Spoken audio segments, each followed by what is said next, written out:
When it comes to our money, there are 4 key dates to pencil into your agenda. Mike Kojonen from Principal Preservation Services is back tonight to explain those dates. Welcome, Mike, as always. Thanks for having me again. This first particular date that we're going to talk about, everybody has this specific date, maybe just a different day of the year. Yeah, birthday. A birthday is important, and the specific birthday at age 50. Now, at age 50, the IRS allows you to contribute more to your retirement. So in your 401k, 403p, those employer-sponsor plans, you can now contribute up to $26,000 per year. But in an IRA, up to $7,000 between an IRA or a Roth, or a combination of the two. 62 is an important birthday because that's the earliest you can file for Social Security. I don't recommend most people filing that early because if you do, you're locking in the lowest benefit you possibly can. And if you decide to keep working, they limit how much money you can make. So be careful about filing too early for Social Security. But some of the other dates with Social Security is 66 is full retirement age for some, but it could be all the way up to 67, and you could be somewhere in the middle. And that's your 100% benefit. So that's the benefit you get without any reduction, but also you could postpone until 70, and that increases 32% from your full retirement age. So a lot of dates to look at, and it could be different. If you're married, your spouse might take it at 62 or 64. You might take it to 68. Just find out what's the best plan for you.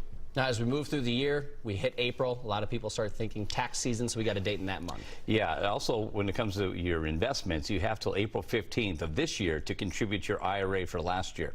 So if you haven't done that, you can still do that. But obviously filing taxes is what people have in mind. I recommend filing as soon as you can. The soonest you can file this year is January 27th.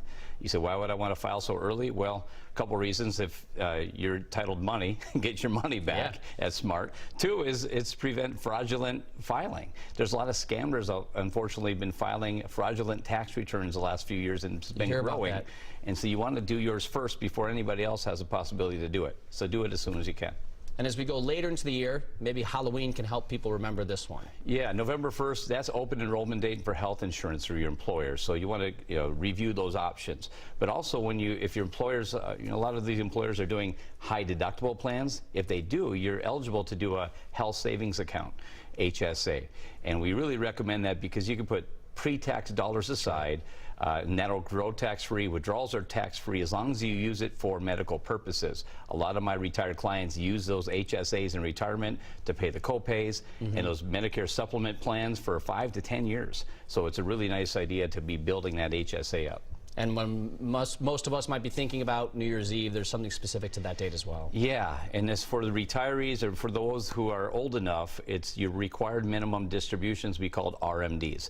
You need to take out, when you're eligible to take those out, when they tell you you're eligible, you have to get it out by December 31st. If you miss it, it's a 50% penalty. So for example, if you had a $500,000 IRA and you're supposed to take out your RMD, your penalty would be over $9,000.